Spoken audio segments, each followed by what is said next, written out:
Hi everybody, welcome to another Edis video. On this particular section, we're going to focus on completing forms. So in a last video that hopefully you got to see, we learned how to create a form. And if you remember, we built this parent-teacher conference form, and we said that we're going to use that form to actually teach you how to complete a form, right? So if you remember, the fields of that form was, again, very basic. The form had the student, the date, the grade level, the absences, behavior incidents, and all these 3 data points were coming from the data warehouse. And then we were recording strength, concerns about the student, additional notes, when is the next meeting taking place, who was participating in the meeting from the staff side of things, and then the parent signature, right? So as far as how to complete the form, I'm going to show you 4 different methods on how you get to complete a form. The first one, it's going to be a generic method that applies to any forms, right? Whether you're completing a free form or a student form or a staff member type of form.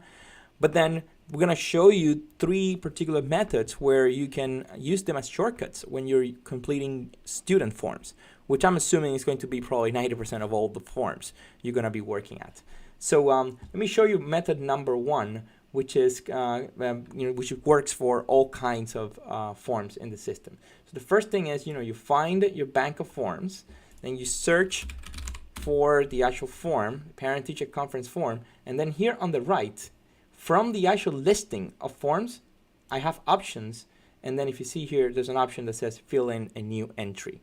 So if I click on that option, the system takes me into the form completion page, and I can go ahead and start working on completing the form, right? So obviously the first thing that I need to do is to select the student, right? So if I find a student in the record, right, I can actually click on the student, and then the software is going to bring all the data that I need automatically, and then I can go on and complete the actual form.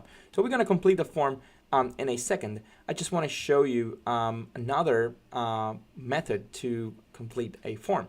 So the next method is, again, same case here, you find the actual form, right? But then instead of clicking here on the options on your right from the actual listing of forms, you can actually click on the form, and then you can see that on your top right, there's an option to fill in a new entry. So you click here, and then it takes you to the same place that we were before. So those 2 methods, right, work for all kinds of forms, students included, right? But now, since we're going to be mostly working on student forms, we create a lot of different shortcuts for completing student forms. One shortcut being that I can create a form from an actual entry. So, for example, if I'm seeing here this entry for Lisa, right, this is a form of a meeting that took place November 9th, right? And then on my left here, I have options, right? So if I click on the options, there's one that says fill in a new entry, right? If I click there on filling a new entry, if you notice there, Lisa gets pre-selected automatically, right? And I have all the data points of Lisa automatically loaded for me, right? So this is a little shortcut where I don't actually have to go ahead and find Lisa on the student search, right?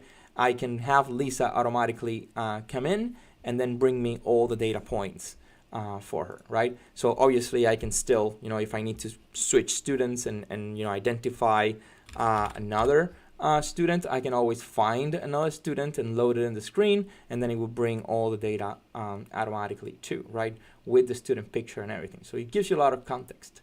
So those 2 methods that I show you at the beginning, right? Going from the listing of forms and then clicking on the options, then actually clicking on the form name and going on the options on the top right corner to fill in a form, then reusing a previous entry, right, to fill in a form, which would only apply for student forms because we already know who the student is, right? And then the other methods are related to when instead of going into the actual form, you want to go into the student first. And that is when you go into the student profile. So for example, if I want to find Lisa here on the student profile, I can search for Lisa, and it brings me into the student profile. So there's a section in there that's called forms, where I can actually click on the form, and I have many options, right? So for example, if I open the actual form, I can see all the details of a previous entry that was selected.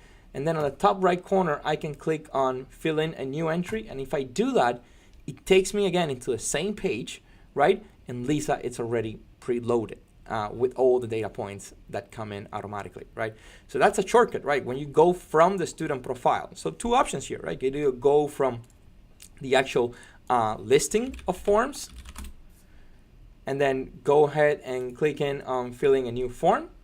Or you could actually, if you know who the student is in advance, you can go from the student profile, find the student, click on forms, and then go ahead and fill in a new entry from the actual options on your right.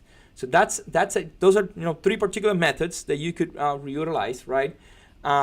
Another method is when you load a student that doesn't have any forms completed just yet, right? So for example, if I load this particular student and I click on forms, I see here that I have no entries, right? And I can always go on the top right corner and say that I want to fill in a form. And then what Edis does for me is, because Edis doesn't know which form I want to fill out, it gives me a search in a pop-up where I can actually search for the form that I need. So if I see there, I found the parent-teacher conference form, and if I click here, filling a new form, it's going to load that student automatically for me, right?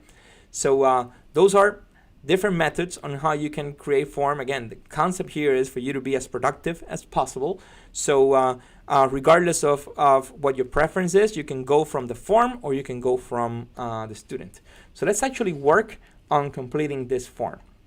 So if you notice there, right, I loaded the student and it gave me a lot of information, right? I can also search from a student in here, right? So if I find a student from the screen, right, I can actually say, you know what, I'm here to complete this form. It's December 7th, right? I'm seeing here that I have 8 behavior incidents, right?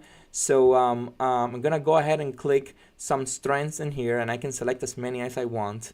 I can also select some concerns, right? And I can say, you know what, too much talking, right? Need to improve attendance too, right? And then obviously on additional notes is we will create some goals to track for the next meeting. Again, just writing some random notes in here, right? And then I can say here that the next meeting date takes place, let's say, next month. So if you see here, right, depending on the type of field that I designed it when I was building the form, Edis gives me different ways to fill it out, right? So if it's a search, Edis will perform a student search for me. If it's a date, Edis will give me a date selector. And then if it's data points that come in automatically, the information is going to come in here. And then all the checkboxes, the paragraphs to write my custom notes. So everything is ready for me, including, for example, searching for a user. So if I want to search, who completed the form, I can actually find the name of a person, right? And I can actually sign with my trackpad, right? So again, really productive. The parents can sign the form too. And I get this little signature pad, right? Where, for example, if I messed up a little bit of my signature, I can actually clear it. If you see here, it clears it, and I can actually write again. So once I know that my form it's ready, I can submit it. So it gives me a little notification before actually submitting the entry. And then once I click on it, it's done, it's saved, and now I can actually click on View Entries. And if you see here, I see the entry that has already been completed. So obviously you're going to have thousands of entries that you create in here. So Edis has a very powerful sorting and searching mechanism where you can actually filter by any field. And we're going to touch on that in a future video on how to narrow down your entries, how to share entries with other staff members. So that's going to be a little bit more of a productivity type of video. But I just wanted you to be aware of all the capabilities when you have thousands of entries in here. So again, that's very easy. That's how you complete a form for a student. So let's do one more actually from the student profile, right? And then we'll wrap up the video. So I'm going into a student profile. I'm going to click here on fill in a form. I'm going to find the form that I'm here to complete, and I'm going to click on filling a form. The student is going to be loaded for me. I can actually say, you know, the student performs well on test. The student has excessive talking, right? So I'm going to say, even though test performance is good, lots of talking in class, right? So next meeting date, I'm going to say that, again, you know, we're meeting in January, right? And I'm going to find a staff member that completed this form. I'm going to sign it, and then I should be good to go, right? So obviously, if I said that a signature is required and I don't write anything here on this pad, it's not going to let me complete the form. So all the fields that are required, I do need to complete them before actually submitting the entry. So I have a new entry in there. I can view it, and there you go. I have all the entries for this particular student, right? So that's how you complete a form. 4 different methods. You can go either from the form bank into the form and click on filling a new form, in which case you need to search for a student, or you can actually go from the student profile and then search for the form, and then that's how you land on the complete form page. So we're gonna have future videos on narrowing down form entries, printing entries, connecting entries to the data warehouse for analytics. So please be aware that we're gonna have more videos in the future. Hopefully you got to enjoy this one, and I'll see you on the next Edis video. Have a great day.